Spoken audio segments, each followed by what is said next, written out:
Welcome back, ladies and gentlemen, to another edition of Through the Fire. I am your host, Ryan Wickline, and today we're joined by a very special guest.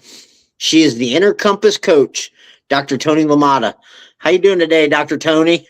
Oh, I'm great. Glad to be here, Ryan. Hey, it is my pleasure. Like I was telling you in the pre-interview, like you have a pretty amazing story. I do. I have probably more than what you've even read about. I have lots of different stories, but I don't know how much you want to share or you want me to share with your audience some of the background. Yeah. So the number one question the audience is probably wondering, who is Dr. Toni LaMotta?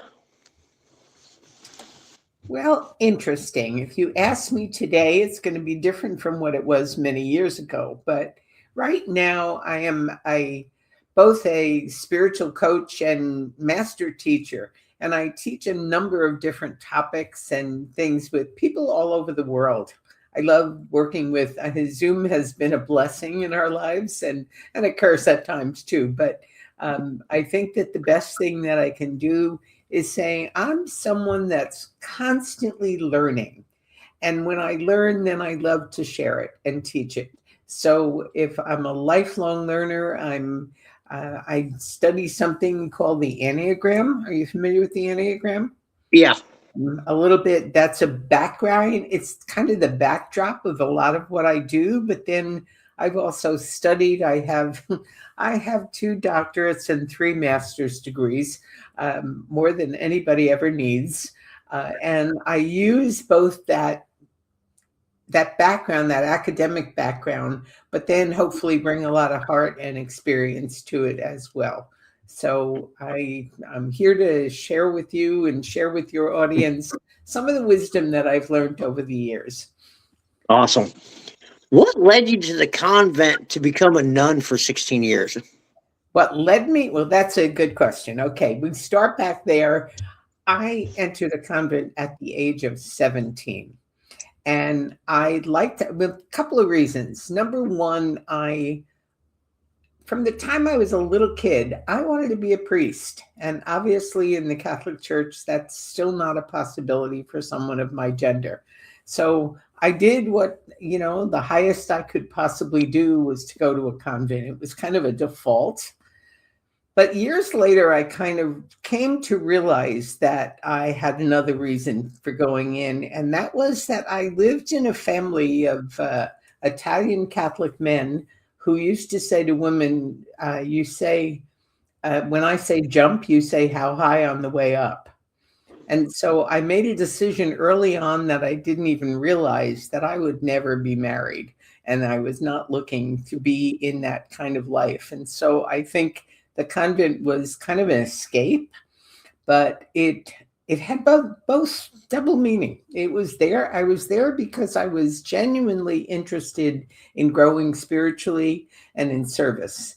And the other was underneath there as well. I didn't know it at the time. Why did you leave, and what did you learn about yourself from that experience? A couple of things. Number one, I was there for 16 years, so I don't regret a minute of it. To be really honest with you, it was a very beautiful experience. The community I was part of was called Divine Compassion, and people really live that charism, and it's still something important in my life. But the church began teaching things that I didn't quite agree with. And so I was having a struggle being a representative of a church that I no longer felt I could be the representative for. So that was one of the reasons. The other reason was that I had a unique position. I was what they call a pastoral associate, because women couldn't be associate pastors. So they just flipped the name and let me be a pastoral associate in a church. And the church I was in was brand new. We actually started it from scratch. And it was run by a number of very, very powerful married couples. I got very close to them. I saw their lives, and they lived, it was real. is all I can say. They didn't have, I can't say it was blissful and wonderful. They all had their difficulties, but I saw healthy marriages, possibly for the first time. And I thought I wanted that. So part of the reason that I left is because I thought that's what I want in my life. And P.S., it has never happened, which is interesting. So, however, it changed the way I looked at marriage from then on as well. So there were, again, two reasons for going in, two reasons for leaving as well. So, Yeah, I don't think most people understand that, even though you're joyful and have the Lord in your heart, that you're still going to go through a lot of struggles and temptations and just tests. well, life is challenging at times, and we go through them all the time. But you know what? I know that at the end of this, you're going to ask me the message that I want to leave with, but I'm going to tell you now, and we can repeat it later. And that is that life is never happening to you, it's happening for you. And that one sentence gets me through so much. And it's the one thing that I would invite everybody to take on in their life, to really begin to believe that nothing is happening by accident and nothing's happening because somebody else is making it happen. All the things that happen in our life, we say that shouldn't have happened, that shouldn't be, this should be different. We struggle because we believe that. What if we instead recognize that life is a gift and every single thing that's going on in our life is meant as that gift, and it's preparing us and getting us ready for the very next thing? I mean, the very fact that I'm on all these podcasts talking about the vows we all take is like, interesting that I went through that, so that now, all these years later, I still have something major that I can share with people about how we live and how we made decisions in our life. And what a gift.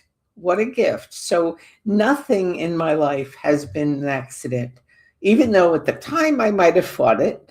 Maybe, but I'll give you an example. This kind of blew my own mind recently. I was walking into my house one day, and I had a little rug there, and I tripped on the rug and fell and broke my ankle in 4 places. This just happened a couple of months ago. And while I was on the floor crying and screaming because the pain was so bad, I had a thought. I wonder what the gift here is going to be.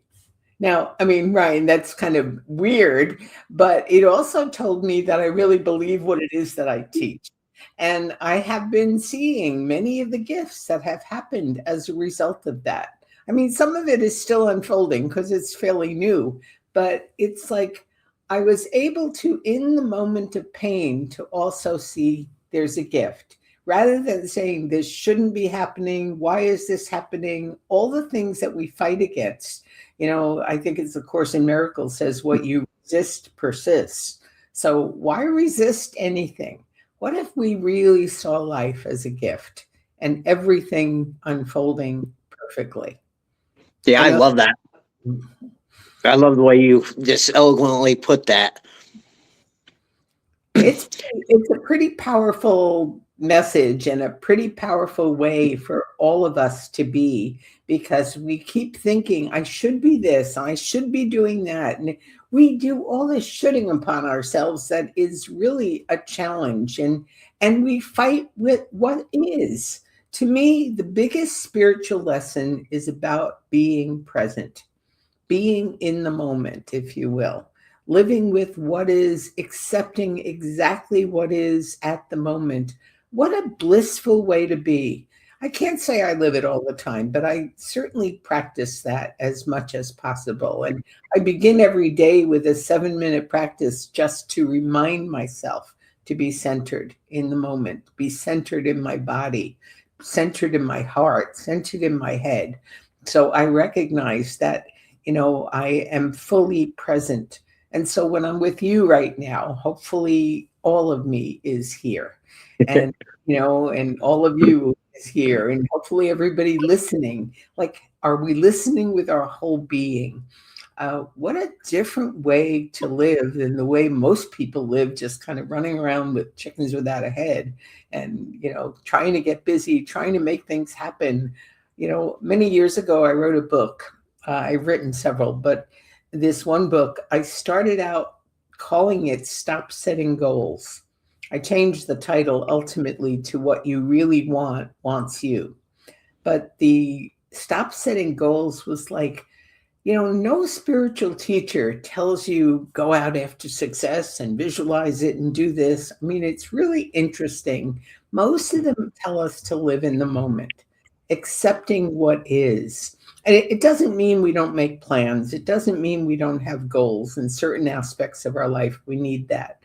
But it allows us to be present with whatever is happening and noticing that what is happening is trying to speak to us.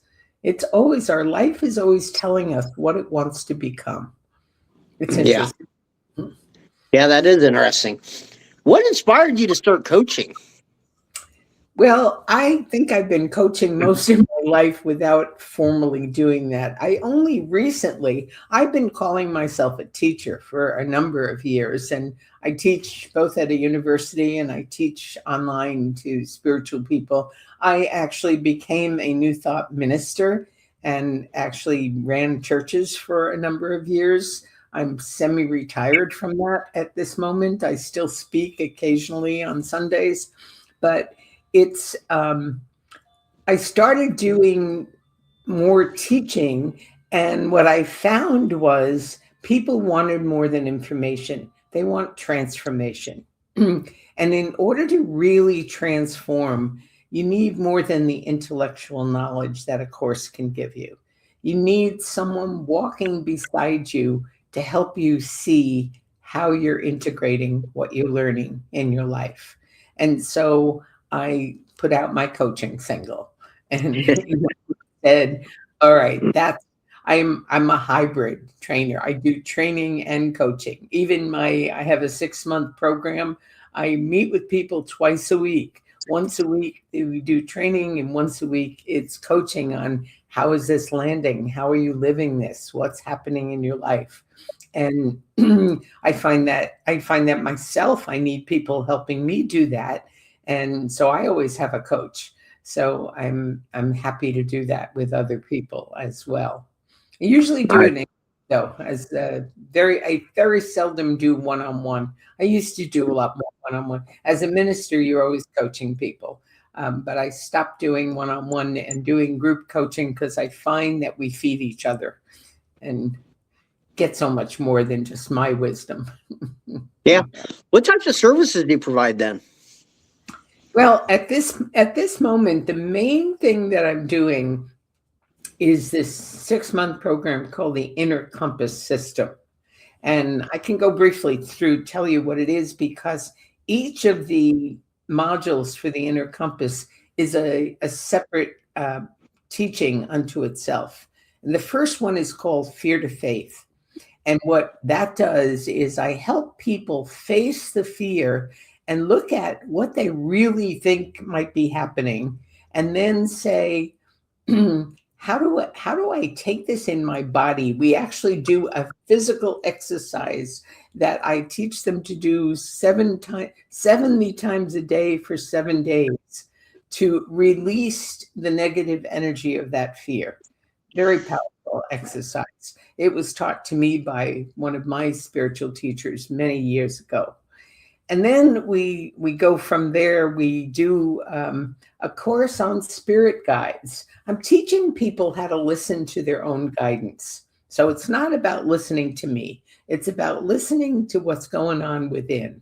And one of the ways to recognize that we have guidance all the time, whether if you're a Christian, you might be listening to Jesus or to Mary or Buddha or Mohammed or whoever your teacher might be, or the angels. I mean, I grew up with a guardian angel that I named and I still talk to almost every day, and there's guidance from the other side that I teach people, and we play with it. I make it so that it's fun. We have somebody called your joy guide, and the joy guide tries to make things fun in your life. So every morning I wake up and say, joy guides, show me where to laugh, show me when to have fun.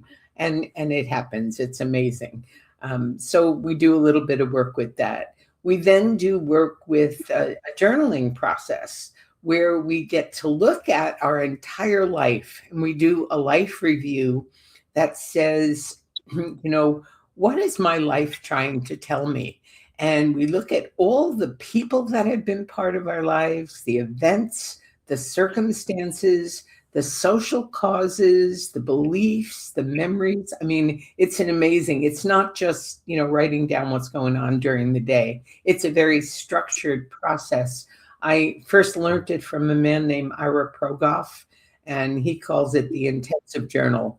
I've taken license with it. I do a lot of his teaching, but I add music and I've made some changes. But we have a profound experience of life trying to speak to us, and including speaking to our higher wisdom self. We do dialogues, and so you get the message right through your writing. And then we do another program that's called Quantum Living. And the Quantum Living program gets pretty deep, and it's dealing with the shadow part of our lives. And the way you know something's a shadow belief is that you have a trigger. So something happens in your life. The computer doesn't work. It rains when you're supposed to go on a picnic, or someone says something to you and it triggers you. We all know what triggers feel like, our body reacts. We have it. So we stop with these triggers, and it's a set program where you learn how to look at the trigger and saying, what am I feeling somatically? And what am I thinking about myself? So again, it's never about what's happening. It's about what I'm interpreting. And usually, if you go deep enough, and it's a 6-week program, so we can get to go fairly deep with it, we begin to recognize where in our childhood we began that same belief. If I'm being upset because I think I'm not good enough, where did that happen in my childhood? And so we then go back, and using the laws of neuroplasticity, we literally change the memory and change the meaning that memory left with us. So we can change that belief. And then from there, we do another 6-week process, which is on Michael Beckwith, who's a minister out of Los Angeles, created a process called the visioning process. And he teaches the difference between what most people do is decide what they want and visualize it. You remember the movie The Secret? Everybody was like, visualize a pony and it'll show up in your life. Michael says, instead of you deciding what you want, you need to catch the vision. Catch what it is that spirit is trying to bring into your life. And so there are techniques that I teach people that Michael taught me about how to catch that vision. So it's helping people in transition, or people looking for their life work or their purpose, really get clear. And then finally, we do a whole module on aging and death, because that's people's biggest fears. And we look at, again, what has life taught me? What do I want to be remembered for? How do I want to live? And, when I was doing that the first time myself, I decided that at my memorial service, I want people to say, we're gathered together because we felt loved in her presence. Now, when I wake up, I need to be doing that if I want that said about me. So it tells us more than it's saying about dying. It's really talking about, how do I want to live? And so, again, that's thank you for letting me do this. I don't often get to talk about it. But total program 6, actually, that's an 8-month program when I add on the death and aging aspect of it. And I do invite people to even just take the training, or when they're ready, sign up for the entire program, because accumulatively, it's amazing what happens when someone does all of that work. And by the way, that's the work that taught me. Like when I was in the convent, I took a vow of obedience, which said, don't listen to yourself. There's a higher authority you need to listen to. And so when I left, I didn't know how to hear my own voice. I had shut it down almost completely. And so it was only through all of these programs that I took myself and the things that I read that I learned how to open up to my own inner wisdom. And I call it my inner compass. And so now I'm teaching everybody what I learned and what I live. Nice. What would you say probably is your client's biggest challenge that they face? Well, most of them have a hard time making decisions because they're not trusting themselves. If you don't trust yourself, you're always looking at, writing down pros and cons list, or calling 12 people and what should I do? How should I handle it? Looking for who to believe in. So they have the hardest time just trying to make a decision, and then second guessing. And the other thing is the anxiety of the what ifs. I think they have overthinking of what's going to happen. What if this happens? What if that happens? So most of the clients that I work with have that kind of issue, that they aren't trusting themselves. They're anxious all the time. They're, asking what if, looking for the next shoe to drop. And I'm the opposite personality. I'm a cockeyed optimist. I see only the good happening, and so I think that we are a counterbalance for each other. I listen to their what ifs and I think, maybe I should ask a few of those myself. But I think that we can really, I can support them in recognizing that living from what ifs and living from the worst case scenario is never going to bring happiness. Yeah. What would you say to like somebody in the audience that was maybe having trouble making decisions? Well, I think that the first thing to do is to, I know what I'll share with you. One of my teachers is a woman named Sonia Choquette. And Sonia said, the first way to learn how to do this is to listen to, there are two voices in all of us. One is the voice of spirit, the voice of your inner knowing. The other she calls your barking dog. And your barking dog is loud. It always says, what if? It says, you should. It says, be careful. It says all of those negative voices inside, which we all have. And so what I suggest to people is that they learn to listen to those two voices and discern which it is. So when they're making a decision, what voice are they hearing? The voice of spirit is peaceful, it's calm. It doesn't always say what we want to hear, but it says everything with great love. And so we hear it differently. We don't feel like something barking at us, literally. So to me, it's learning how to listen is the first step towards making better decisions. Learning to really discern, is it my anxiety that's speaking or is it my spirit that's speaking? And I love the analogy of the barking dog. It's just such an easy way of doing that because everybody knows what you mean. When I say that, everybody, oh yeah. She even suggests you name it. So thank you very much, Fifi. Stop it. I'm not listening. You described the inner compass as something we're born with but lose touch with. What causes people to disconnect from it? Well, I mentioned earlier that I teach the Enneagram, and the Enneagram is a background. So let me just give you a little background on that. We're all born divine. We're born with perfection. Look at a baby. Everybody smiles when they see a baby because we know babies are genuinely perfect.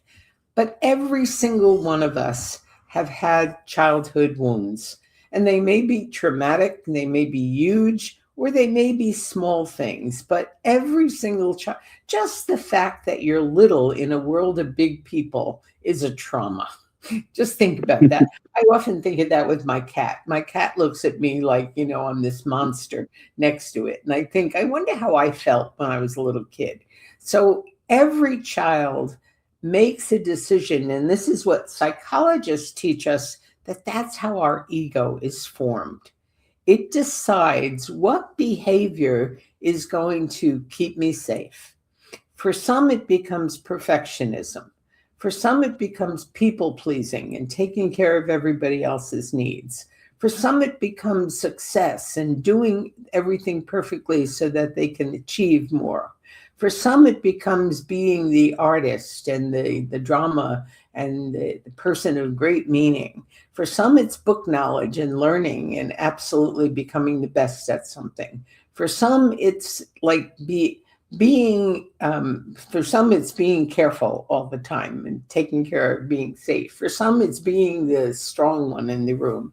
For every one of us, and that's how the Enneagram of personality is understood, is that we develop one of these 9, and every psychologist and every spiritual teaching actually shows up with those 9. And every one of us chose one of them to dominate the way we live. And so we spend our life, and I call it the vows we make. We take on some promise that we say to ourselves, this is how I'm going to live in order to be safe. And it happens to everyone. And then we go through our life, and unless we become aware of those patterns, they run us. And to me, that's why I began with talking about being present. When we're present, we become aware that those patterns are not who we really are. And we become much more conscious of our divine self, if you will. Yeah. How does fear disconnect you from your inner compass? Well, fear is the absolute opposite, because it's like when you're afraid, you're saying, well, you're looking at life happening to you is what's happening. Fear is like, oh my God, somebody else has control. And the inner compass is, I'm in control. I know what to do. I know what's the right decision. I know what the right thought thing. I know what the right thing to say. Fear says, I don't know. I need to get protection outside myself. So it's just the opposite of that inner knowing. And we all have it, but rather than run away from it, I like to invite it into my life. I know this is going to sound really weird, but fear, what are you trying to say to me? Is there a message that you want to give me? And it's amazing what you can learn when you talk to it, because it diffuses it. It's no longer this boogeyman out there that you're scared of. It becomes, even any of the emotions, anger. Why are you here? What are you trying to say to me? What is your gift for me right now? I'm pretty consistent with my themes. Everything's a gift, even fear. But we don't want to live from it. We want to say, what are you trying to protect me from? What do you think is going to happen? That's part of the fear to faith process, is like, what is the worst case scenario? What do I think is actually going to happen? And what do I know is possible? Yeah, a lot of times until you face that fear, like it's just going to keep appearing over and over and over again. Absolutely. And it gets louder and louder. And that's when it becomes the barking dog. It's, you think it's the reality. And really it's, so many teachings will say it's either fear or love. Which do you want? You can't have both. And so when I'm in fear, it's because I'm not loving what is, or I'm not loving my life or myself. And so I then have, the opposite effect, and I live with anxiety and tension and all those negative things that our world is prone to. Yeah. Instead of fixing or bypassing life experiences, you invite people to learn from them. How does that shift restore self-trust? Well, and that's where I mentioned the journaling. We use a loose leaf binder with lots of different sections. I remember the first time that I did a workshop like that, it suddenly made my whole life fit in this one book. I always thought my life had so many different sections and different things, and they didn't fit together. And suddenly they all came together, and they started having, there was a thread, there was a meaning, there was a purpose. And it's only recently that I put it all together as the inner compass, which is interesting because you'll see behind me is a dragonfly, and I have a dragonfly tattoo. I believe the dragonfly is the symbol for my business, and it doesn't get its true colors until it reaches maturity. And I think that happens for us. We think that life is just all these separate things, but everything somehow fits. There's never anything wasted. So even the job you hated one time when you were 12, later on you'll find, for example, I was a computer programmer when I left the convent. Now, you know me 5 minutes, but you can tell I'm not but you know what? It has served me so well because now with an online business, there's so much that I have to do on a computer, and I'm not afraid of it. The way so many people my age are terrified of computers, they don't know how to use it. Well, I had all those years knowing that I couldn't break a mainframe. I mean, I tried, trust me, when I was first doing programming, and I learned that it could be fixed. And so I no longer have a fear. Isn't that interesting? Those years of my life that I thought, like, why am I doing this? I now see the usefulness, and sometimes it's only retroactively that we can see that, the connection. But nothing is wasted. Life is happening for me, not to me. I'm probably going to say that 10 times. Yeah, I don't think a lot of people understand that, like, you're led to different things to develop skills in that moment to become a better person. And then you might not use it for a while, but then you're off to the next thing, like the next test, the next job, And that's why I love journaling on our life, because then you can start seeing the connections. So many people don't take the time to do the introspection. You need to be able to look at it, because in the hurried world where you're jumping from one thing to another, you don't see the connection. But when you stop and let yourself take a look at it, it becomes so apparent. It's like not every little thing that ever happened, but there's a through line that becomes pretty clear, and we can see, what our life has been wanting to become. Yeah. Why do you think so many people are scared of the introspection part? Well, I guess if they've never done it or they don't know how, they don't know what they're going to find. And maybe they're afraid it's empty in there, and it's certainly not. We all have the gift of, when I first started teaching the spirit guides class, I mean, that was a little woo-woo. It's sounding with everything else that I do. And I had a couple of clients say to me, I don't know if I want to do this. This is kind of weird. And I said, what if you just play with it and just, take a look at what might be speaking. And then we do like kind of automatic writing where you just let yourself write. And every single person who does that says, oh, it's amazing. There's an awful lot of wisdom in me that's coming out that I didn't know was there. So it's just that they haven't practiced. They haven't had the opportunity. They haven't had someone show them. And we're not taught to do that. We're taught to listen to outside authority, our school system, listen to the teacher, learn from the book. I mean, rather than from what's within. So Yeah. it's an unlearning process. Yeah. Yeah. How do you help people who believe their past disqualifies them?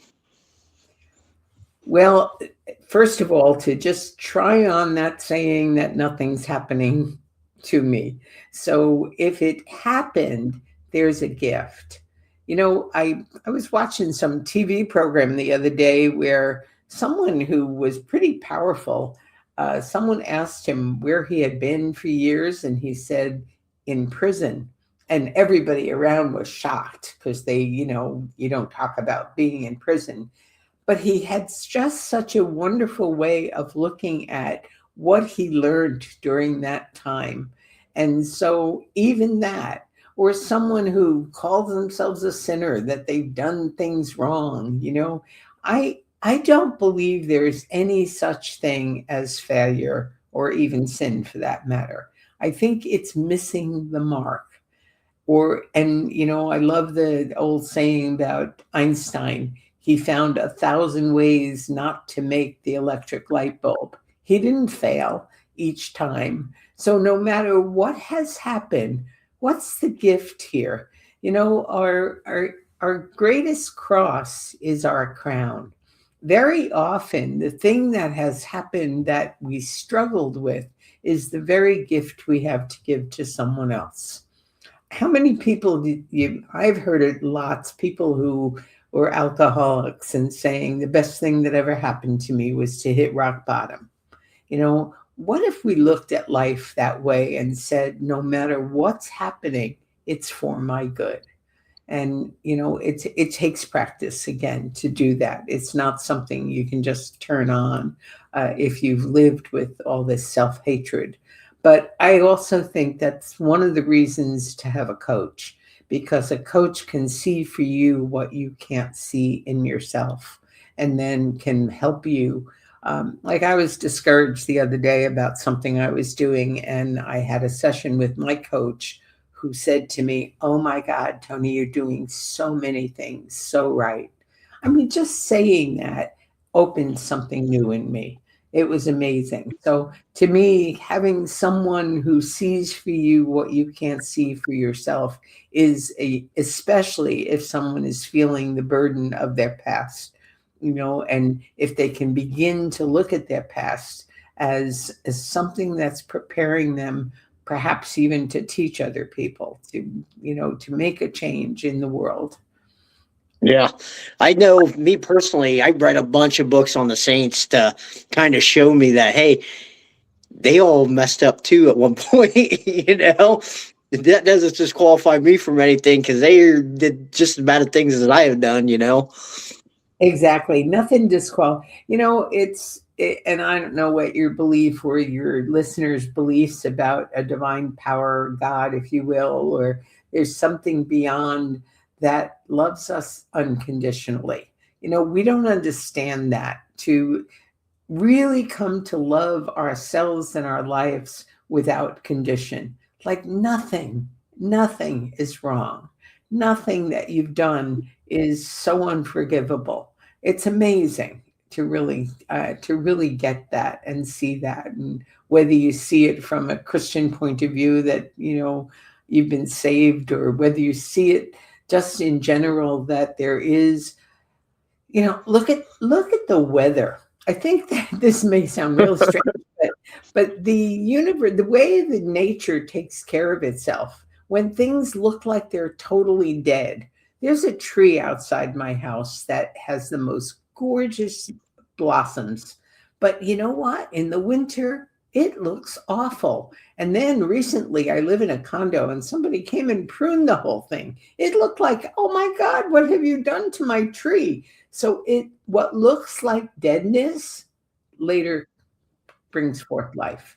And I think that's so true. If we look at the way nature handles things, that's what our life, there's no mistake. Even hurricanes or one of the things I think about a forest fire, they sometimes start forest fires intentionally, because then it will help the growth. So what if the forest fire of your life, the thing that you think was so horrible, maybe it was caused so that you can grow, you know? Yeah. What changes do you see the most when people begin living from their inner guidance? Well, I think there is just a joy that starts happening. There's a freedom and a joy that comes in. I don't think decisions become super easy, but they become so much, less of friction. There's not all that, oh my God, did I do this right? Is this right? So I watch people just kind of like taking life less seriously. That's the thing that I would describe. They suddenly become more joyful and experience whatever is happening as meaningful and good. So I love watching people, like you can watch their faces soften even. People who are always anxious, you can see it in their eyes, and eventually it just softens, and there's more of a delight. So, and then they get to give their gifts. That's the other thing that happens, because usually if you're afraid, you're not giving your gifts as well. So they become more creative. And I've seen creativity come out of people that didn't know they had it. It's Nice. amazing. Yeah. What's the next step for that person who wants to begin to connect with their own inner guidance? Well, I think that the first thing is to listen to the two voices. That's what I would always say is the first step. Start becoming aware of the voices in your head, and and even at the end of every day, what did I hear today that was peaceful and loving, and what did I hear that was all these anxiety ridden? Because I think that's the way of getting, in touch. The other thing is work with a coach, work with someone like me. I think it would be really helpful for someone. But there's a lot you can do on your own.